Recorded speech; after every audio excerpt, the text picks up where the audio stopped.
Oh boy.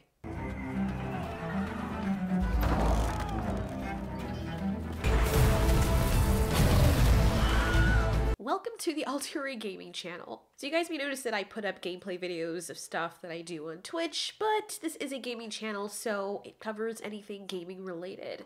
I'm so sorry about my nose. I'm still trying to get over this stupid cold. It's now turned into some kind of allergy hybrid. Anyways, we're gonna be talking about Atlas. There's this game that just popped up on Steam just magically. I hadn't heard about it at any time previously until yesterday. I have been looking for a while for a good MMO that wasn't just repetitive, but something I can enjoy, and I have played Ark Survival, and these are the same people that are responsible for creating Ark Survival. Ark is awesome, and at least when it started off, it was awesome, and I think it still is, but I haven't been able to play it as of late because for some reason it's not really optimized well, and it looks like complete ass on my computer. Maybe that's just my computer. Anyways, Ark was good in and of itself, but the thing that drew me towards Atlas when my buddy was pointing out to me the little specs that it had is how in-depth it seems to be, and I'll tell you why. There's some people who are complaining about it, and there's a specific part of the game that they're complaining about, but I actually love that part of the game, and I'll get into that a little bit later. It says, Atlas is the ultimate survival MMO of unprecedented scale with 40,000 plus simultaneous players in the same world.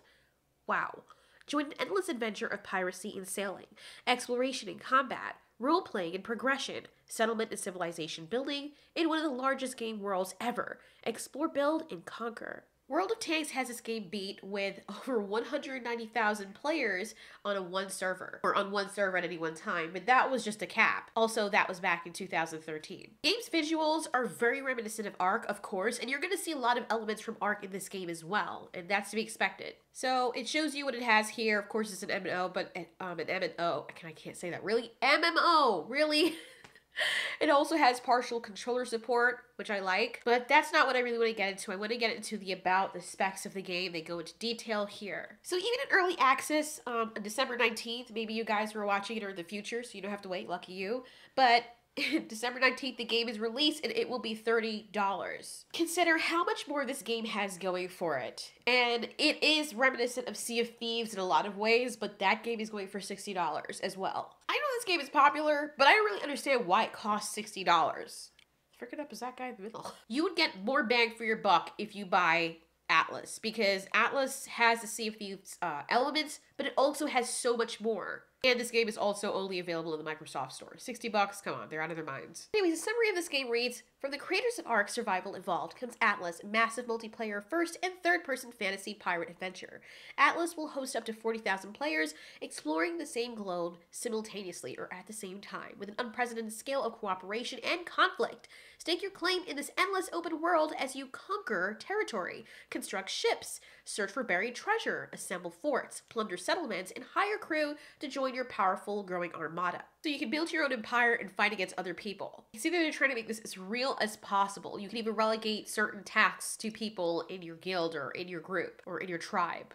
What do you call a flock of pirates? It says that you can physically sail in real time across the vast oceans with proprietary server network technology. Explorers will voyage over 700 unique landmasses across 45,000 square kilometers with thousands of discovery zones and 10 distinct world regions, each having their own unique resources, creatures, secrets, and environmental hazards.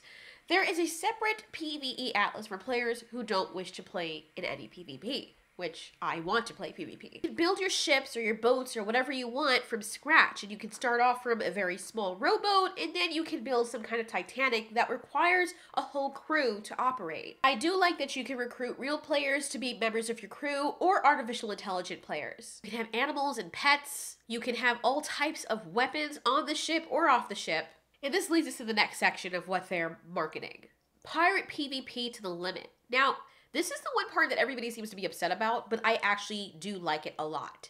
It says that everything is up for grabs, including players' ships, their crew, their pets, their forts, their land, and even their booty. Booty. Basically, if you can get your hands on it, you can take it. A ship's permanent logbook tells the tales of their legendary travel, exploits, and ownership. Now, I know that people are worried about griefers and stuff, but honestly, I invite games that do that. Now, hear me out. This is a pirate game, and if you were in real life, you think that people are going to look at you and be like, oh, you spent 15 years building that house? I'm so sorry.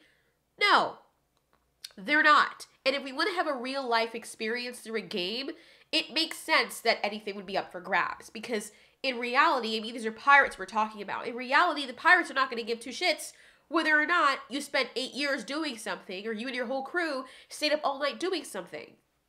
That makes it more realistic, and honestly, it gives things more value. To know that you can walk in one day and just be minding your business and someone can come and just steal your ship that you spent all that time making. Yeah, it's very angering, but it also challenges you as a player. And I think that a lot of games have made things too soft and easy. Whenever I play MMOs, I don't feel like I'm being challenged enough in that matter. So maybe I'm the vast majority of the vast minority, or in the vast minority group that say that I do welcome grieving. I do welcome that kind of stuff because it makes it feel more real to me. It's a very strange thing because when me and my friends were playing Empyrean, one thing I did not like is when they kept wiping the planets. And, sorry, you'd go off from the starter planet and then you would go into these other planets that they claim don't get wiped. And then after a week, they get wiped. So everything you built is completely obliterated. I would have much rather that somebody, another player, come and completely obliterate our base. I would much rather that. I would rather the challenge of us having to go somewhere and hide and having to fight off other players, because that's how you build competition. That's how you also put value on your stuff. And that's how you increase your skill set. I hope they really do come out with that, and I hope they don't change it. If people are babies and they don't like the fact that they can have everything stolen from them, then this is not the game they should be playing. People may get mad at me for saying that, but we're not 6-year-olds. We're not going to cry to mommy and daddy because we got our stuff taken away. We're going to rage quit, come back, and try again. That's what a true game does. I remember the older days when we had games that didn't have checkpoints and you had to start the whole thing over again. You died, that's the end of the game. And it made you a better player. Things are too facilitated nowadays, and I really do hope that they stick to their guns and they make the game with everything able to be stolen.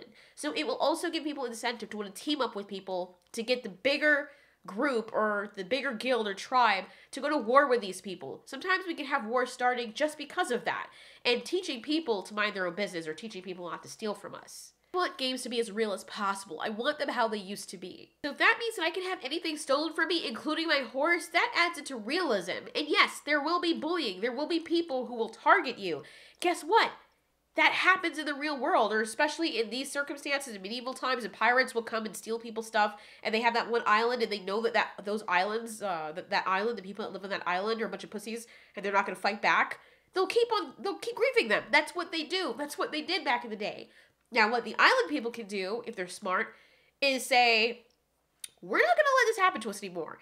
We're going to let them come and grief us, and then we're going to double down and make stronger weapons, build stronger ships, have a better armada, so that we're ready for them when they come. And that may take several years before they're at that point, or they may get wiped out, or they'll have to go to war with the pirates, whatever it is, but I like that challenge. So I don't really understand why people are so averse to it. I like the fact that your characters are fully customizable as well. What I really like is the dynamic hair growth and real-time aging systems to allow you to get old and pass on your legacy. Whoa, getting a Sims vibe. There are breedable creatures as well. There's just so much that this game has to offer, even more than Ark. I'm totally excited for this game. I'm not going to go into read every single thing that's here. The link for this is in the description if you guys don't know about it yet and you haven't checked it out yet. This game is going to be lit. That is if they have everything in here that they say they're going to. A part of me, I got really hyped over it when I heard about it, and I'm like, oh god, I hope it's not a No Man's Sky situation where the game comes out and it's like, okay, where is 90% of the stuff you said was going to be in here? But being that this game already has a good track record with Ark, Dark and Light I think is the other one, but that didn't really do well. But Ark is a game that I have played and I did really enjoy, even though it was freaking hard. It's one of those games that you really have to play with other people to get the full scope of it, or not the scope, but get the full enjoyment out of it. Because if you're by yourself and everybody else is in tribes, you're not getting anywhere in the game. I am really excited for this game to come out, and at the time of this video, it's supposed to be coming out tomorrow. So in the comments, say what you want about it. What are your opinions on it? Do you like the fact that everything can be stolen or taken away? That there will be a breeding ground for griefers? Are you into that? Are you not? Why? You're welcome to discuss it. All right, well, I'll see you guys later.